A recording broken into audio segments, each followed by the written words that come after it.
اور سب کو پس پکڑا ہم نے ہر ایک کے گناہ کی وجہ سے، پس بعض کو ان میں سے جو بھیجی ہم نے ان پر تند و تیز ہوا، اور بعض ان میں سے جو پکڑا ان کو زوردار چیخ نے، اور بعض ان میں سے جو دھنسا دیا ہم نے ان کو زمین میں، اور بعض ان میں سے جو غرق کر دیا ہم نے ان کو پانی میں۔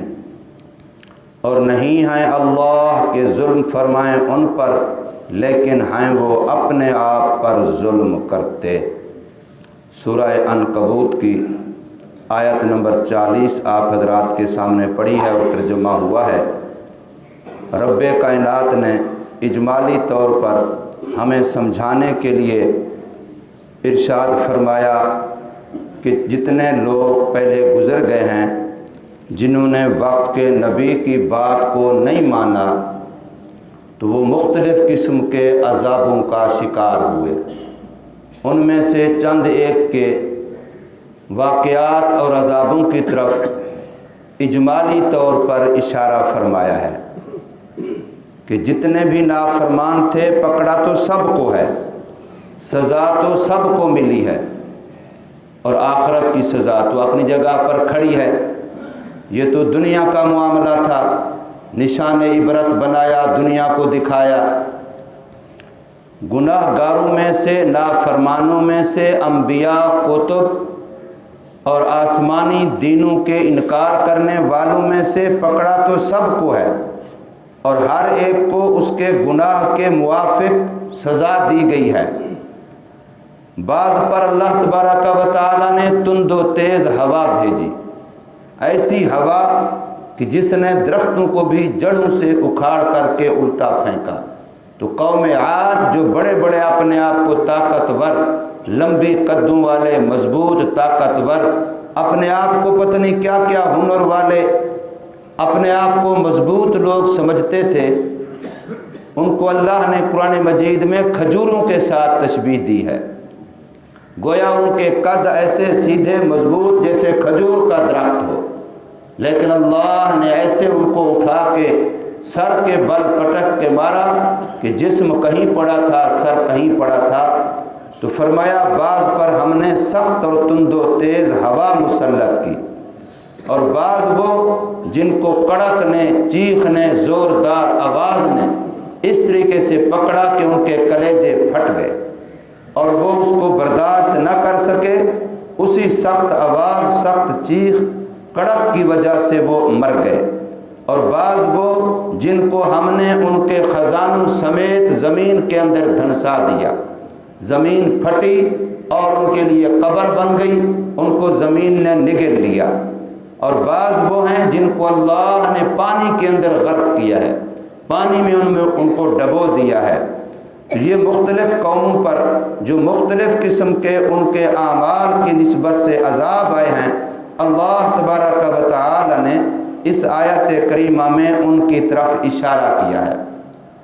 اب ایک نہیں، دو نہیں، تین، چار، اس سے بھی زیادہ قوموں کے حالات میرے سامنے ہیں، ہم میں سے ہر ایک کے سامنے ہیں۔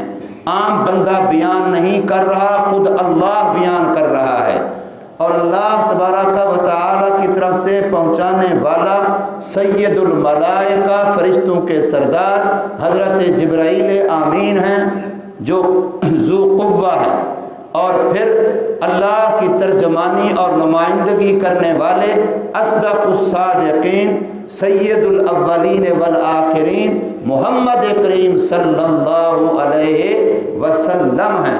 وہ بتلا رہے ہیں، وضاحت فرما کے، تفصیلیں کر کر کے، مثالیں دے دے کر کے اللہ اپنی کلام میں فرما رہے ہیں، فرشتے کے ذریعے سے کلام دے رہے ہیں، اور محمد الرسول اللہ صلی اللہ علیہ وسلم جیسی سچی سچوں کے سردار، جو حقیقتاً واقعتاً صدیق اکبر ہیں، جن کے ماننے والے صدیق بن گئے، ان کی غلامی کرنے والے صدیق بن گئے، وہ شخصیت، وہ ہستی ہمیں سمجھا رہے ہیں۔ اور پھر یہ بات ایسے تواتر کے ساتھ آج تک چلی، اتنا بڑا طبقہ انسانیت کا یہ بات نقل کر رہا ہے کہ یہ سوچا بھی نہیں جا سکتا کہ شاید جھوٹ ہو، یہ خیال بھی نہیں کیا جا سکتا۔ اب اتنے تواتر کے ساتھ، تسلسل کے ساتھ، مضبوط ثبوت کے ساتھ بات ہم تک پہنچی کہ اس نے نہیں مانا، حال دیکھو، اس نے نہیں مانا، حال دیکھو، مختلف۔ اب اس کے بعد بھی اگر ہم اپنے پیغمبر کی غلامی نہ کریں، اپنے نبی کی لائی ہوئی شریعت کی غلامی نہ کریں، کیا ہمارے پاس کوئی عذر رہتا ہے؟ کوئی ہم قیامت کے دن عذر کر سکیں گے کہ ہم نے نہیں کی تو کوئی بات نہیں ہے؟ ہمارے سامنے اتنے واقعات ہیں تسلسل کے ساتھ ہیں کہ ہمارے پیغمبر سے کم شان والے نبی، ہماری کتاب سے کم شان والی کتابیں، جنہوں نے ان کو نہیں مانا وہ خدا کے عذاب سے دنیا میں نہیں بچ سکے۔ تو پھر ہم اگر اعلیٰ نبی کو، بڑی شان والے نبی کو، اس کی نہیں مانیں گے اور بڑی عظمت والی کتاب کی نہیں مانیں گے تو ہم اپنے بارے میں کیا رائے رکھیں گے، کیا فیصلہ کریں گے؟ یہ ایسے واقعات ہیں، ان کا کوئی انکار نہیں کیا جا سکتا، ان کے اندر کوئی کیل و کال، لیت و لال نہیں کی جا سکتی۔ یہ ایک حقیقت ہے جس کو ماننے کے بغیر کوئی چارہ نہیں ہے۔ اس کو وہی نہیں مانے گا جو ضدی ہوگا، انادی ہوگا، ہٹ دھرم ہوگا، بدقسمت ہوگا، نصیبے کا مارا ہوگا۔ وہ تو ممکن ہے کہے کہ میں نہیں مانتا، لیکن کوئی سمجھدار انسان، اپنا خیر خواہ انسان، کوئی بھی اس کا انکار نہیں کر سکتا۔ اس لیے اللہ پاک فرماتے ہیں جن قوموں پر عذاب آئے یہ خیال بھی نہ کرنا کہ ان پر خدا نے ظلم کیا ہے، خدا نے ان پر زیادتی کی، یہ خیال بھی نہ کرنا۔ انہوں نے خود غلط اعمال کر کے، انہوں نے خود وقت کے نبیوں کا انکار کر کے، وقت کی شریعت کو نہ مان کے، انہوں نے خود اپنے آپ پہ ظلم کیا ہے۔ وہ خود اپنے ظلم کا شکار ہوئے ہیں، وہ ظالم بھی خود ہیں، مظلوم بھی خود ہیں، اپنے آپ پہ انہوں نے ظلم کیا۔ اللہ تبارک و تعالی ظالم نہیں ہے۔ قرآن مجید کے اندر کئی جگہ پر رب کائنات نے یہ بات ارشاد فرمائی ہے۔ تو یہاں فرمایا فَكُلًّا، جن کے پیچھے نام آئے قوم عاد، قوم سمود، قارون، فرعون، حامان، فرمایا کُلًّا، ان سب کو، ان میں سے ہر ایک کو اخذنا، ہم نے پکڑا۔ یہ ہماری گرفت میں آئے، ہماری پکڑ میں آئے۔ جو کہتے تھے کہ ہمیں کوئی کچھ نہیں کہہ سکتا، ہماری طاقت زیادہ ہے، ہمارا فلاں وسائل ذرائع زیادہ ہیں، فرمایا وہ بھی ہماری گرفت میں آئے۔ ہم نے ہر ایک کو پکڑا بِذَنبِهِ، اس کے گناہ کے موافق۔ فَمِنْهُمْ مَنْ أَرْسَلْنَا عَلَيْهِ حَاصِبًا، پس بعض تو ان میں سے وہ ہیں جن پر ہم نے تند و تیز ہوا بھیجی، اور بعض نے ہوا کے اندر بعض پر پتھروں کی بارشیں برسی ہیں، اور بعض ان میں سے وہ ہیں وَمِنْهُمْ مَنْ أَخَذَتْهُ الصَّيْحَةُ، جن کو چیخ نے، کڑک نے، زوردار آواز نے پکڑا کہ ان کے کلیجے پھٹ گئے، اور بعض ان میں سے وہ ہیں من خسفنا بہ الارض، جن کو ہم نے زمین میں دھنسا دیا، زمین پھٹی، اور یہ کئی دفعہ ہوا ہے۔ دنیا کے اندر زلزلے کے واقعات تو اتنے تسلسل کے ساتھ ہیں کہ اس پر مستقل ایک کتاب ہے کہ فلاں سن سے فلاں سن تک کتنے زلزلے آئے ہیں اور کہاں کہاں آئے ہیں۔ ہمارے سامنے کوئٹہ شہر اپنی تاریخ میں موجود ہے کہ پورا مٹ گیا، دوسری جگہ پر آباد ہے۔ قریب زمانے میں جو زلزلہ آیا ہے، کتنے لاکھوں کی تعداد میں، ہزاروں کی تعداد میں، سینکڑوں کی تعداد میں گھر، افراد، کیا کچھ نہیں ہوا ہے، پورے کا پورا حلیہ بگاڑ کے رکھ دیا۔ لیکن پھر بھی قرآن کہہ بھی رہا ہے فَاعْتَبِرُوا يَا أُولِي الْأَبْصَارِ، عقل والو عبرت حاصل کرو، عقل والو عبرت حاصل کرو۔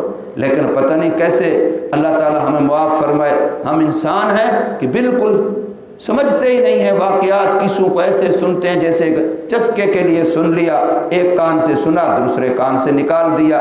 تو فرمایا وَمِنْهُمْ مَنْ أَغْرَقْنَا، اور بعض ان میں سے وہ ہیں جن کو ہم نے غرق کر دیا ہے، پانی کے اندر ڈبو دیا ہے۔ لیکن جتنوں پر یہ عذاب آیا یہ تو دنیا کا معاملہ ہے، آخرت کا معاملہ اپنی جگہ پر کھڑا ہے۔ وَمَا كَانَ اللَّهُ لِيَظْلِمَهُمْ، نہیں ہے شیان شان اللہ کے کہ ظلم کرے ان پر، اللہ ظالم نہیں ہے۔ اللہ نے قرآن مجید میں کئی جگہ پر فرمایا کہ اللہ بندوں پر ظلم نہیں کرتا۔ اللہ نے تو بندوں کو بنایا، ساری جہان کو بنایا اس لیے کہ میری رحمت کا اظہار ہے، وہ تو بنایا ہی رحمت کے اظہار کے لیے ہے، ظلم کا تو وہاں شیبہ ہی نہیں ہے۔ وَلَٰكِنْ كَانُوا أَنفُسَهُمْ يَظْلِمُونَ، لیکن یہ لوگ اپنے آپ پر خود ظلم کرتے ہیں۔ جیسے کہتے ہیں جس ٹہنی پہ کھڑے ہوتے ہیں اسی کو اپنے ہاتھ سے کلہاڑی سے کاٹتے ہیں، اپنے پاؤں پر کلہاڑی خود مارتے ہیں۔ یہ انسان اتنا ظلوماً جہولا، قرآن مجید کا سب سے بڑا ظالم انسان ہے اور سب سے بڑا جہل اور ناواقف بھی انسان ہے کہ اپنے انجام اور قبر کو جانتے ہوئے اس کو بھولا ہوا ہے، اس سے جہل بنا ہوا ہے، اور گناہوں کا انجام جانتے ہوئے پھر بھی گناہوں کی طرف جا رہا ہے۔ اللہ تبارک و تعالی ہمیں سمجھ نصیب فرمائے اور عمل کی توفیق دے۔